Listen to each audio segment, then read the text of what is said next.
All right, guys. Today we're going to start working on just some basic definitions, basic information that I think many of you probably already know some things about. We may or may not know all the details about these things. But we're going to start with a concept called a relation in mathematics. These are not those people that you go visit on summer breaks and see them about once or twice a year. It's not the kind of relations we're talking about. This is a mathematical concept and how things work together. And we're going to go from this concept of a relation, and then we're going to build to a more specialized relation called a function. And then we're going to see some details about functions, like their notation, how to operate with them, how to determine if something as a relation is actually a function, more specialized. And then do some things like the domain and range, do some calculations with those. So several things we're going to cover today in what we're looking at. But we're going to start here, so everybody kind of has the same starting place. When I mention the concept of a relation, does anybody happen to know what a relation actually is, mathematically speaking? Oh, lots of no's. Lots of head shaking no's. Okay.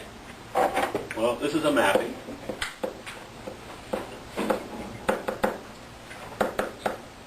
That pairs an input known as a domain with an output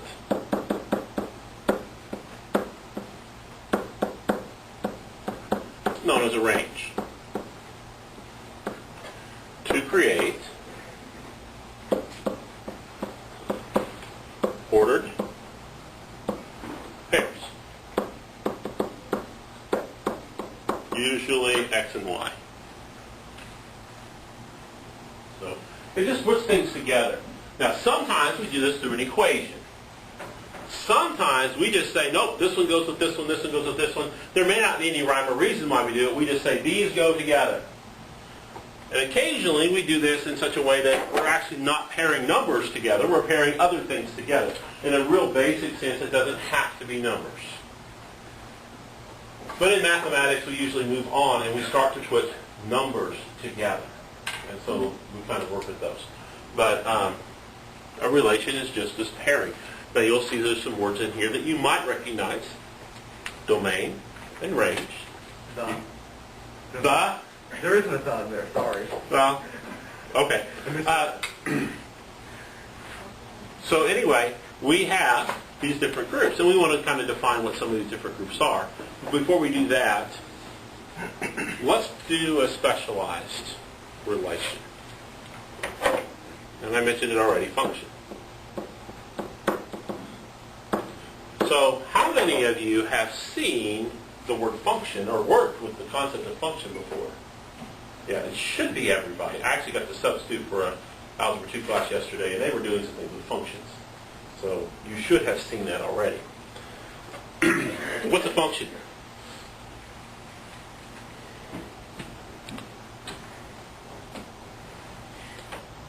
Okay. Pretty sure an equation that can graph that the same x values are never, it can be never the same x values. You finally got to something really important. This is a relation. We'll get there. In which each x maps to one y. In other words, from your domain, you collect and go, but you only calculate one answer each time. So each x maps to one y. So we go back here and we look at our bell work for just a minute. I gave you a particular domain group, x numbers, right there. And I asked you to evaluate each of these equations.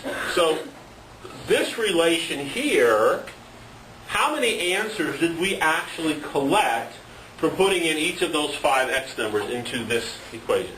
5. You got 5 out. So basically, each x gave me a y. Is that correct? Yeah. So actually, this number 1 is truly a function. Each x gives me 1 y. But when you look down here at number 2, how many answers did we actually collect from number 2? 10. So that means each x did not give you just one y, and therefore number 2 is not a function. It's just a relation. Because it did pair together groups of numbers, correct? Okay.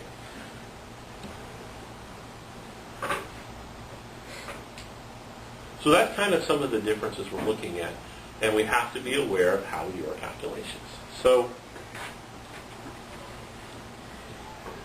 well, let's define a little more closely. Do you guys know what domain is, and do you know what range is? I'm not asking how to find them, do you just know what they are?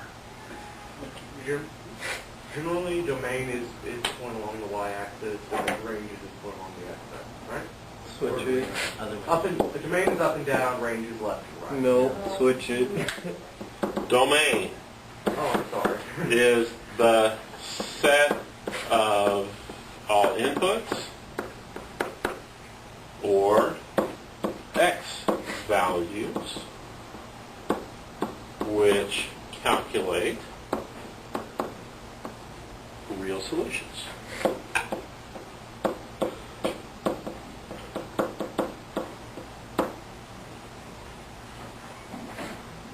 So these are your x values, is your domain. It's an input value or a start value, something like that. So yeah, we get the other way we described it. Then range. What is range? The set of all outputs or Yep. values.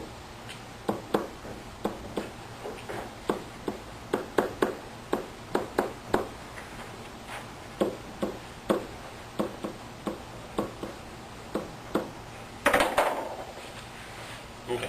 A couple of important things to kind of keep in mind about these. Domain, sometimes it's all real numbers. Sometimes it's not, and we'll talk about what that looks like in a few minutes.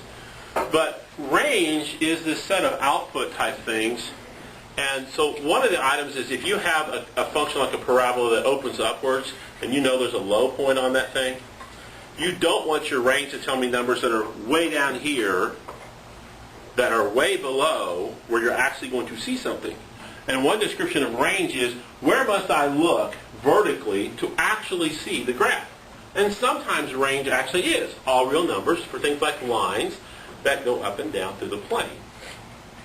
Other times, we have a limited number of values just because of where the curve exists.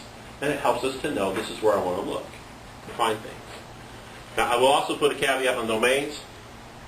Occasionally, and here we're going to do this sometimes, we will be using equations to describe real things in the real world, like the boundaries of real shapes or real objects or real existing things. And they might do something like an area or dimensions of a perimeter or something like that. I can't have dimensions of an object be negative, can I? Can you grab a ruler and go measure a negative 5 feet? Or negative 20 centimeters? Doesn't hardly make any sense.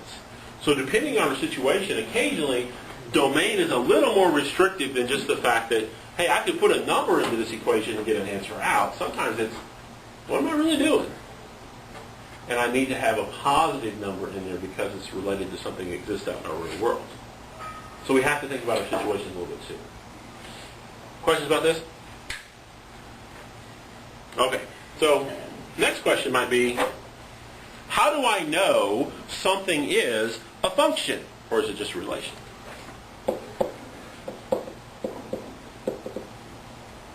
Oops, got my spell today.